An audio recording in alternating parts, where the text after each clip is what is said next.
Good afternoon, good evening, good morning, wherever you are, and welcome to Nerd Tube. We have a live broadcast here today talking about the latest episode of Loki, episode 2, The Variant. I'm here with my usual cohorts, Dr. Doom. How you doing, mate? I'm all right, mates. Very good. And Cousin Cheetah, how you doing? Doing good.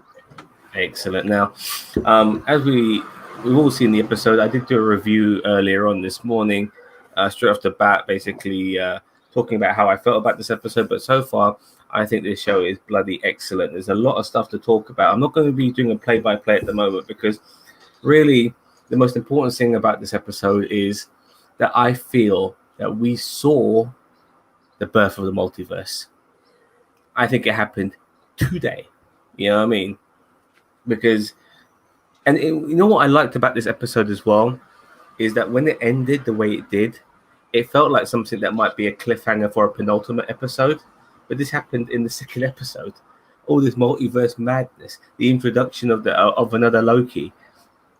It was amazing to have all of this just in the second episode. After what we went through with the previous episode, and there's only 6 episodes in this, so I'm glad they're getting shit going. But there was a lot in this episode regarding, can we trust Loki? What's on his mind? His relationship with Morbius. The timekeepers themselves, are they really around, or are they just a myth? The people who work for the TVA, what are they? How were they created? Have they always, their whole life, their whole existence, have they only ever known the TVA? And the guy who doesn't know what a fish is played Rutherford in Star Trek Lower Decks. So now we got all of that out of the way. First of all, Dr. Doom, what did you think of this episode? I thought it was a really good episode. It showed you what Loki is, which is like he's a complete and total BSer. Just total like every chance he can do, he tries to screw them over. The only time he doesn't BS them is when he's got a pet theory and he goes with it. He just says, "Well, I just want to prove I'm right." It's just like, yeah, that's Loki. It's just like, and the thing is, Tom Hiddleston plays Loki to a T at this point. That he's got any mannerisms right, he's got the cockiness and the arrogance right. The other thing I think is slightly wrong about this episode is there's a couple bits I'm going to get to that I didn't like, but that's it. Okay, Cousin Chio? I really got this feeling in this episode of like grandiose is what they're going for. Like they know in this episode they started something big. Like they knew something was coming that was big. So, I mean, the recreation of the multiverse is kind of a big deal. So, I really feel like that it's only going to get crazier and bigger. And I really didn't expect Loki to go, after the female Loki. I know we're jumping ahead, but we're not doing a play-by-play. I was actually surprised because I thought Loki by the end of the episode was genuinely trying to earn their trust. Like Mobius's trust, not the TVA, but Mobius's trust. Well, I think with Loki is that he just can't help himself. I mean, even if he has to do the right thing, he just can't help himself. Like even when he was working alongside Thor, in Thor Ragnarok, there was a point where he just had to fucking pull a trick on him. But by that time, Thor knew his brother so well that it didn't work. And that's just Loki in a nutshell. I mean, he could be going down the right path, but eventually he'll have to do something bad. And remember, this is the Loki who just came off Avengers Assemble. He hasn't had the character arc of Dark World and Ragnarok, and obviously, giving his life up for his brother in Infinity Wars. With that Loki does not exist here. So, but he does know. We do come across him finding out that Asgard got destroyed. It's really funny in a way because at first I thought he was kind of emotional about that, but then he just kind of ignored that. He didn't give a fuck about it. But he was too busy trying to explain his sorry, Postman. He was too busy trying to explain his theory about how these variants can cover their tracks by basically hiding in time zones where there's just about to be an apocalypse. So when there's an apocalypse happening, their traces get destroyed in the apocalypse, so they'll never get found, which I thought was quite ingenious. Bossman, you got something to get off your chest? I was just going to say, I just thought that part was really great because like it shows you that like I thought the same thing as you because like I thought he was like getting a little bit teary-eyed where he's looking about like the destruction of was like no since I found this thing out and I thought that was good. As I said, I do have a problem with this episode which I'm going to get into because it's right at the start. No, sorry. Get into it, man. Get into it. Let me know. What's the problem? No, we'll talk about it when we get into the episode. We're not doing a play-by-play this time, boss man, because there's so much we're not craziness. Just let me know. All right. That fucking clock thing is the biggest plot explained device thing in the history of fucking man. Where it has literally a woman with a. I'm going to assume it's Texas again because the Cheeto will probably be able to place this accent for me. It's definitely a southern accent. Southern American accent. I think it's Texas. And we're talking about this. Yeah, the Time Force, and this is what the Time Force is doing, and like you got a problem with my Southern Belle time clock? It's like I like that she's like that as well. I love it. No, I mean the character's fine. Don't get me wrong, mate. It's just that I just have a problem with the fact that she's literally explained to me the plot. The thing of, well, this is the way that Time first visited. It's like, no, you can just literally show me. You don't have to tell me. I know that, we as you said, 6 episodes. I know, but like, I mean, as I said, I like the character. If they had the character doing other stuff, like maybe like she's like bullying Loki's going. Well, Loki, you're supposed to do this, and you're defeated by the Avengers. Well, good, that would be fine because then like he's got something just to be annoyed by, and that makes sense. Mind your tongue, boss man, or Doctor Doom, because Miss Minutes is voiced by Tara Strong, who is one of the voices of Harley Quinn. Yeah, I'm glad you said that. I was about to say that myself.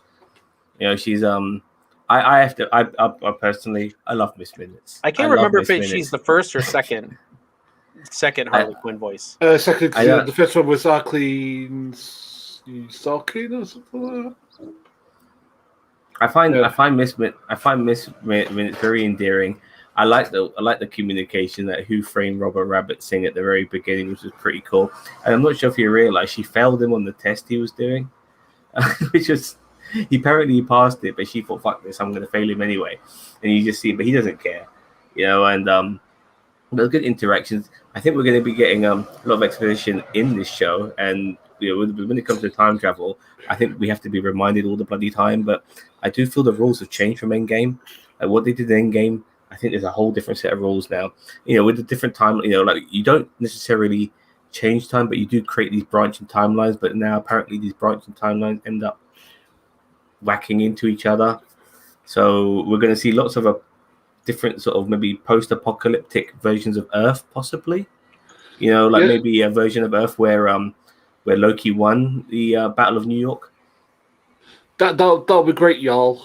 Sorry, that was my really bad American. That was bad, man. Now, as somebody who Bossman, we made a couple of jokes about you regarding Apocalypse in the past, but regarding this, did you know that that Apocalypse was created in the year 1985, and obviously the beginning of this episode began in 1985. Yeah. And obviously we have the word Apocalypse name dropped several times as well. The Flag Smashers was also created in 1985 as well, funnily enough. There are some links there as well. But I want to quickly jump into the what are those 3 guys called again? These timekeepers. Yeah, the timekeepers. Yeah. Yeah. Now, I feel there's a red herring here. Now, by the looks of things, by the way the writing was done and stuff, and Owen Wilson's character of Morbius never have met them, it's kind of indicating that maybe these guys don't even exist. But I really do feel they do exist, but they're trying to make us think they don't exist. Do you know where I'm coming from? I kind of want to see whatever these creatures are, like big lizards or whatever it is, and just like I kind of want to see that, like at the end, like they just show up and say, like we're the timekeepers, sort of thing. That'd be cool. I guess so, but the fact I found it weird that Morbius has never met them, even though his whole existence has been the TVA. You would have thought that he would have met them at least once. You know, he saw the level. I mean, like that judge like treated him like basically like he's like the troublemaker of the group. The way that he's the most compassionate. He's definitely the most compassionate because the TVA are a bunch of assholes. Let's just be straight here. They're a bunch of assholes. You know, they see the way they treated those people in 2050. They didn't give a fuck about them. I mean, those people were going to die anyway, and they were supposed to die. But their lack of humanity, so to speak, kind of made me wonder that, you know, how human are these people, and why is Morbius so different? And like I said, these people were created to exist in this universe, this world, to serve this company, so to speak. So do they have a life outside the TVA? Do they have like vacation time? You know what I mean? Are they always just working? I mean, for fuck's sake, they didn't know what a fish was, and bloody Morbius is eating a bloody salad. I mean, I couldn't live on salad, you know, for the rest of my fucking days. I think Morbius wasn't originally in the TVA. I think that he got drafted in. I just got that feeling because the way he acts, the way he speaks. Yeah, but you saw that guy last week. He said that his entire existence has been behind a desk. You know, I just didn't that make so. What if he's like that? Why isn't everyone else like that? And I think there was a little chat between Morbius and Loki where they were talking about what they were doing, and in a way, Loki almost had respect for Morbius until Morbius basically said that the TVA gives me purpose. You know, that's why I do what I do. But it's only 2 episodes in, so a lot of stuff needs to be uncovered. But I actually find the people who work in the TVA and their existence to be extremely fascinating, and I really want to see more of that. Now, Bobby, when you finish stuffing your face with all that bullshit American crap you're eating, let me know what you think. I think it's good. Oh, you mean about the show? Yes. This episode definitely made me a bit more interested in the Like the first episode didn't make me super interested in the TVA itself. It made me more interested in Loki's journey and, you know, how is this Loki going to react to seeing all of his, you know, his death and his mom's death and all these other things that he hadn't actually experienced. So we kind of got this wave of like everything happening to him at once, like all this stuff. And so this one, I kind of got more vested in what is a TVA, what are they doing, like what's the plot here. And I agree with you, Zam, is that there's a red herring there. I mean, we've talked a little bit about theories on our I think our last week's review. I think that there's going to be a big red herring, and I think it's going to be, you know, well, that Loki, like the female Loki, is actually a Loki from the future point of the TVA, and Mobius is also. She's a variant. She's a variant, though, isn't Mm-hmm. she? So I think what it is that when he was born, he could have either been born a man or he could have been born a female. And the thing is, she's a female, and then whatever reason, she got away from the TVA. So I think that's what happened. That's my theory.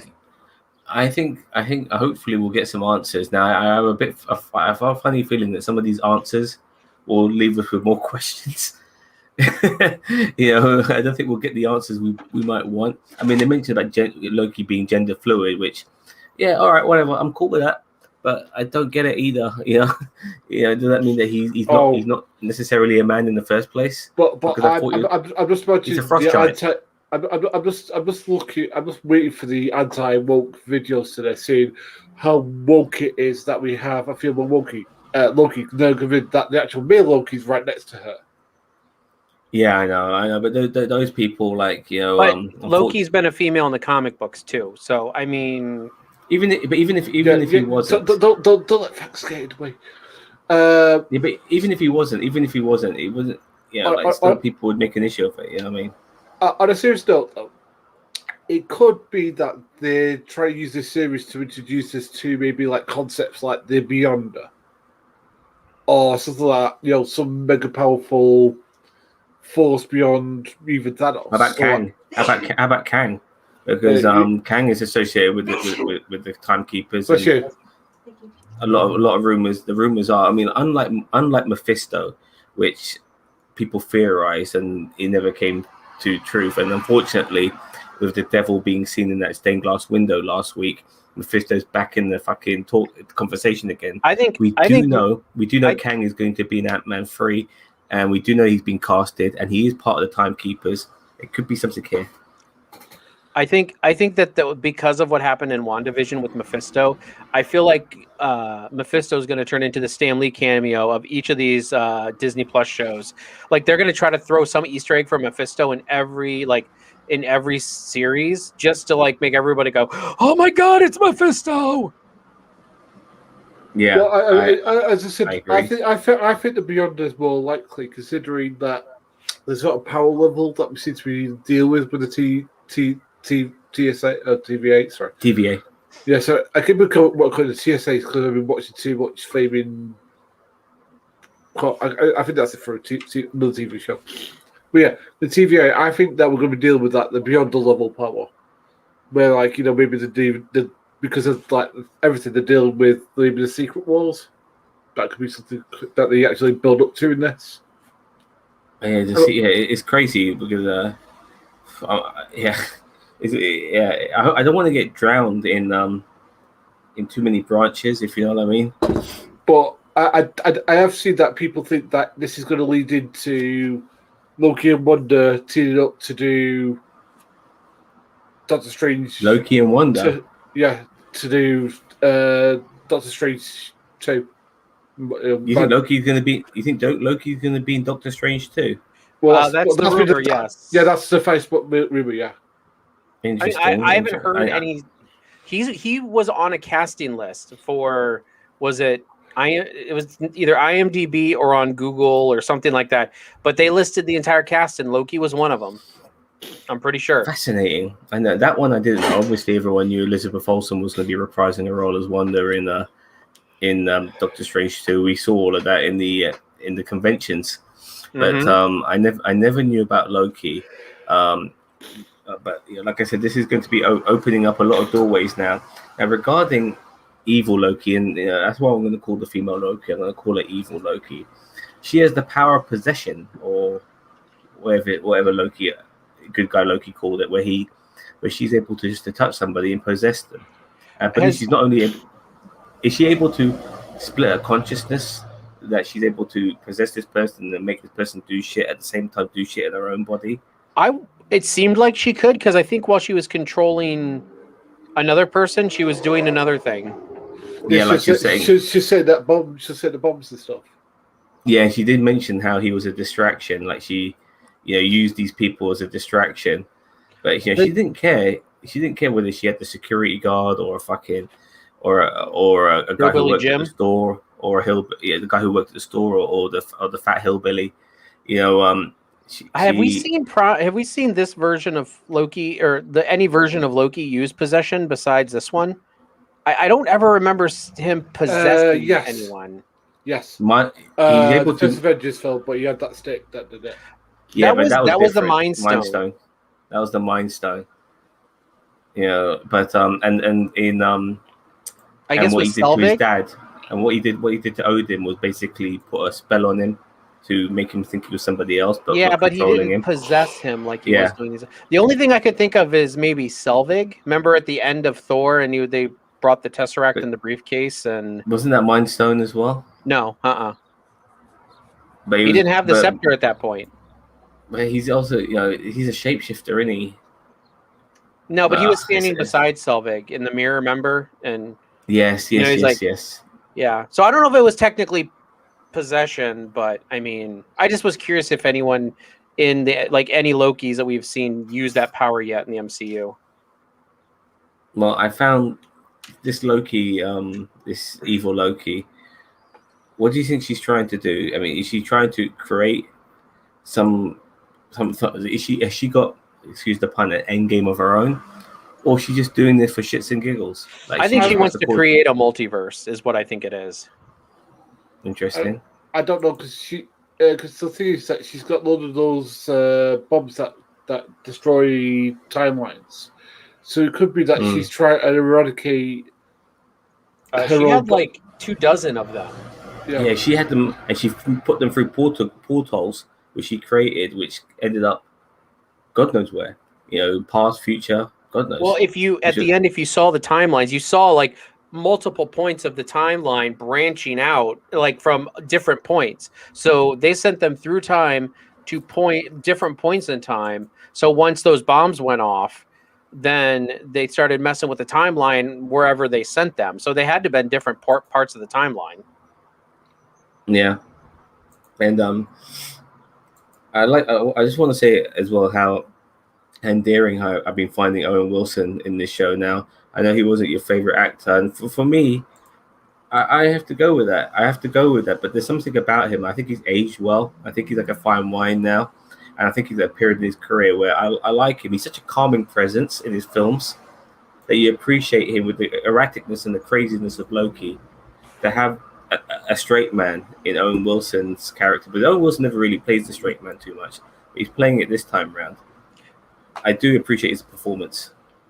Well, and just to add on to Owen Wilson, I even said in the first episode I've never been a fan of Owen Wilson as an actor, but in this show, in the first episode, from what I saw, I was really enjoying him, and I really enjoyed him in the second episode too. So, I mean, I agree. Like, he's never been my favorite actor in anything he's ever done, but in this show, yeah, you're right. I think he's like a fine wine. I think he's aged well. He hasn't been in in a ton of movies recently that I've seen. So I mean, it's kind of like, okay, I can tolerate. It's because because he had some massive issues, personal issues. He went through suicide, depression, a whole bunch of fucked up things. So I'm happy that he's back on his feet again. And the MCU likes giving people with fucked up pasts, an opportunity. They've done that with Robert Downey Jr. So I'm glad they're doing that with Owen Wilson too, because I'm starting to feel he's becoming a national treasure.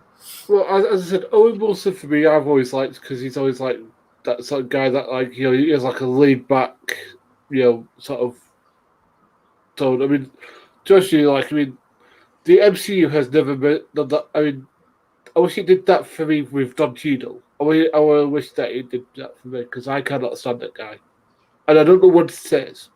I really Don Cheadle? Yeah, I can't stand it. You don't like War Machine? No, I can't stand it. No, he doesn't like Don Cheadle. Okay, what's wrong with him? He's a knob. That's what it's like Terrence Howard. I love Terrence Howard. I'll watch him like open a jar of pickles. You know what? You work with Terrence Howard, and you tell me how much you like him after you've worked with him, because he's like Edward Norton and Jared Leto. Like, they're just hard to work with. They're either crazy or stupid or intolerable. Katherine Heigl's another one. Like, you work with them and you tell me how much you like them, because I've heard they're terrible. All of those are terrible to work with. And when you're part of a franchise and you're having to do maybe multiple shows with multiple series, and you have to rework with these actors again and again, it might not be very appealing. It's okay, maybe you might be willing to put up with a dickhead actor like Edward Norton, a one-off, but not something like this where you have to come back again and again and again. You can have like a 9-picture deal and you have to work with these fuckers 9 times. So yeah, as I said, it's just that I said I hated him in those Ocean movies. I hated him that because he does the worst Cockney accent I've ever heard in my life. He literally goes through continents with it. He goes through like India. He goes through Jamaica. Like I've actually tried to do it myself, and it's impossible to do. It's like it goes written down by Barney Rubble. It's like what? I was disgusted. As a fellow Brit boss man, I was absolutely disgusted by his British accent. And don't get me wrong, I have no problems with Americans pretending to be Brits. No, I think Eddie Murphy. If you're looking for a black actor to pretend to be a black American actor, to be more precise, pretending to be British, get Eddie Murphy. I've heard him do an English accent. He can do it. Denzel Washington does a really, really good actually Cockney accent. But Denzel Washington, even though it's just that he's in the George Clooney level of Ocean's 11. If you know what I mean, he's like you can't make him Barney Rubble, or whatever that fucking dickhead's name is. You know what I mean? Plus, he's my least favorite character out of playing Boogie Nights, or the role he played. I liked him in Boogie Nights. I thought he was very good. It's like Loki. Yeah, sorry, I apologize. We're losing. Yeah, I do apologize. I think we just started a multiverse on this chat, guys, or on this live. Yeah, it's all right. But yeah, I'm trying to think of anything else I didn't like. I liked the sort of cutaways when the judge character, the female judge character, was like talking to Owen Wilson's character.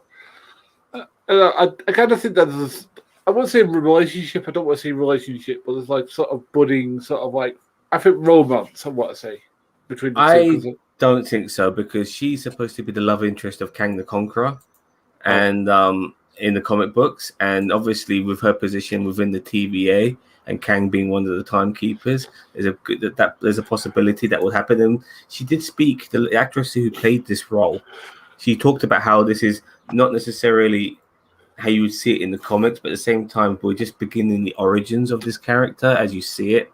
So just even though she might be associated with Kang, she might not yet be associated with Kang, if you get what I'm saying. That is yet to come. But what is Time and the Time Bureau? Or not the Time Bureau, I'm sorry, that's Legends of Tomorrow. The TVA, Time Variance Authority. Yeah. But I do so far. Well, I very much appreciate the aesthetic of this show. I love this sort of future retro. I love it. I love it. No, you're not feeling that? I'm not feeling that. That's the parts that I'm kind of like, I don't know. It reminds me a little bit of Brazil.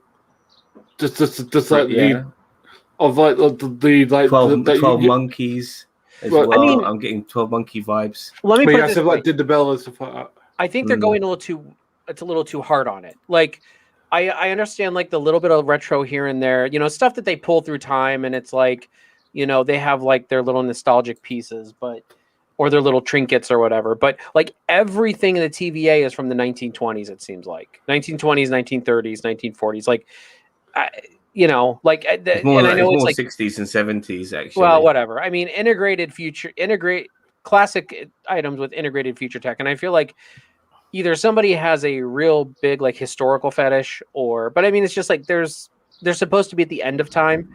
That means, or in its own little pocket dimension, which means they're outside of time. But they've got this very like Batman the Animated Series specific modern day mixed with retro look, and I feel like they're a little heavy handed on it, and it just doesn't fit with me. There's times where they're doing things, and it's like, and I'm like, why? Like, why is he using a typewriter? Like, I don't know if there's actually that in there, but I'm like, why is he using a typewriter when you can have a keyboard? And I mean, it doesn't even have to be that crazy of a keyboard, but. Well, you saw the projector they had. They had a really cool projector, and it was like a mix of retro and modern technology, which was interesting. Well, and Loki had a point in this episode, is that the TVA and the Asgardians are very much alike. Because if you think about it, a lot of Asgardians tech, it's all tech, and it's all advanced tech, but it looks like... they're still still doing spears and shields while they're flying around in hoverboards or whatever. Yeah, flying boats and flying like longboats. Like what happened? What is this shit? Yeah, exactly. So let's come close to wrapping this up now, if you don't mind, guys. I think we've spoken a decent amount about this, but what do you think is going to happen next week? I'll start with you, boss man. I think that he goes to Feb Loki, we'll call her just for experience sake. She goes to Feb Loki's layer, or Femke, there you go. Yeah, goes to Femke's layer, and he figures out that what she wants to do is, I think, erase his timeline so that she can have her own.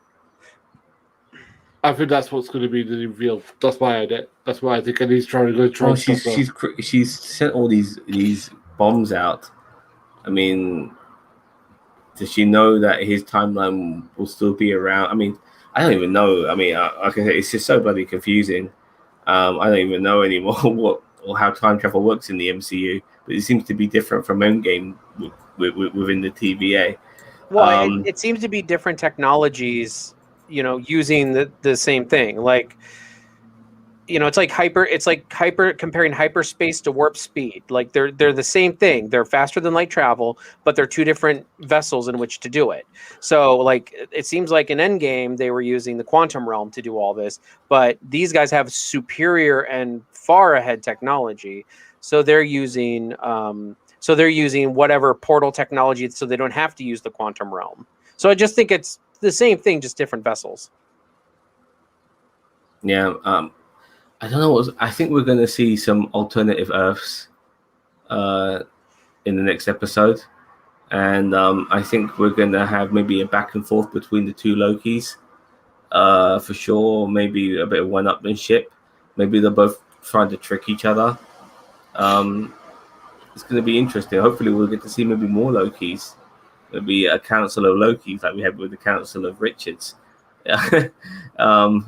Who knows? Maybe we might have something on those particular lines, but it will be interesting to see where this goes. I'm fascinated because I don't know where it's going to go, and that's the best thing about this, which is maybe very interesting when you don't know and you're enjoying what you're getting so far. And it's funny, but I kind of was understanding what's happening at the same time. I don't know what the fuck's happening. I'm not sure if you guys were like that. A little bit. Yeah, as I said, I'm interested where it goes because again, like you said that this is only going to be 6 episodes. 6 episodes, that's it, and we're already 2 in, and next week we'll be in a halfway point. I can't believe that they're already that's the episode 3 is a halfway point. It's just so crazy. It is 54 minutes though this episode, so we've got a big fat juicy portion of Loki today. 51 minutes on the pilot, 54 minutes today. I can't really complain. But wherever it goes next, I'm in for the journey. We've got some amazing actors leading this. We've got a very interesting story. I like the fact that the MCU is going weird. I appreciate that. It's not just going down some formulaic routes. We're doing the weirdness. We had that with WandaVision. The only thing, depending on how this show progresses, I don't want it to end like WandaVision with a big fight at the end. Sort of, wham bam, thank you ma'am type thing. It's got to be done right, Loki's is a con man in the day, and I want to see more of that coming out of him. Then the long con, the hustle, and all of that. So you think that he's going to try and get one over on Owen Wilson right at the end? I'm not sure about him, but definitely on evil Loki. I think.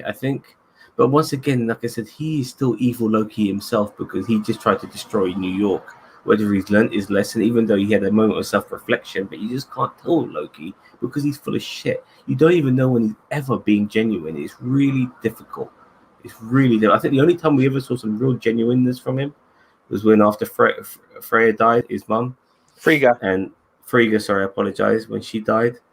And we saw a moment of like real remorse from him. Well, and I love that line that he gives, and he says, and Thor says, "I really wish I could trust you, brother." And Thor says, and Loki says, "Trust my rage." Like, I don't know, that was one of the greatest lines that I feel like that was one of the greater lines of that. I agree, but even with all of that, he still tricked his brother by faking his death. Yeah, and I just think he wanted to be free of the cell. He didn't want to go back to the cell. I guess but by doing that, he ended up putting his dad in a prison. The great Odin, which is ridiculous. I mean, what son would do that to their father? I love this character because how can you redeem this guy? But I love the fact that he's front and center, and I appreciate that. And I don't know if Owen Wilson's character will be able to get through to him to turn him into a good guy, but maybe Loki has been in the MCU long enough that maybe he deserves a face change. Whether he can maintain that face change or not, I don't know. But I think I think he's warranted becoming a good guy now. Do you guys agree? Yeah. Getting there. Getting there. I know some people it took several movies for him to redeem himself in a little bit. Because let's be real, in that last movie he wasn't a good guy. So, and I want to make it very clear that I'm not the biggest advocate of turning villains into good guys. I can't stand that. The DC universe does that to nearly every Batman rogue villain, and they've done that with people like Captain Cold as well. For Flash, I just and Boomerang as well. Like I just just stop it. But on this particular case, for what we've seen, it makes sense because like sometimes when we see people turning into good guys, they just kind of start them off on the path of redemption anyway. We've already seen Loki being a fucking arsehole, and now after 12 years, we're getting a redemption arc. and I'm cool with that because I think it warrants it. If you know what I mean, it's different to how DC does their shit, and I appreciate that within the MCU. We've seen a journey here, so a good guy arc is warranted. The same we saw with Carter, the other, not Peggy, the other one, Sharon Carter, how she's turned heel and she's becoming a baddie now, and it warrants it because she gave everything to the fucking to Shield for them just to shit her out and for her to go underground. So yeah, she's fuck you to them, and she's going full on baddie, and I like that. I appreciate that. It's good to see baddies turning into goodies when it works, and it's good to see goodies turning into baddies when it works, and that's what we're getting in the MCU, which is why they're so popular. But they're doing it right. Any more to say now before we wrap this up, boys? No. Wonderful. Well, just to let anyone who's watching, let them know that Vice will be coming out tomorrow with a documentary on China, the WWE wrestler China. And I think on Friday, myself and Shredder and Bossman, if you're willing to join us, as well as yourself, Cousin Cheetah, we'll be discussing that episode by Vice. It won't be Dark Side of the Ring sort of style. I think Vice will be doing it more in the style of biography. But China has passed away now, so we'll be mainly listening to people talk about her. And when it comes to talking about certain people, maybe like her, I think they'll try to be, even though they'll probably mention her demons, I think they'll also try to bring her in a positive light too. Because she just choked. It's not like China. Sorry for going on a tangent here. It's not like China necessarily was like some other wrestlers you see in the Dark Side of the Ring.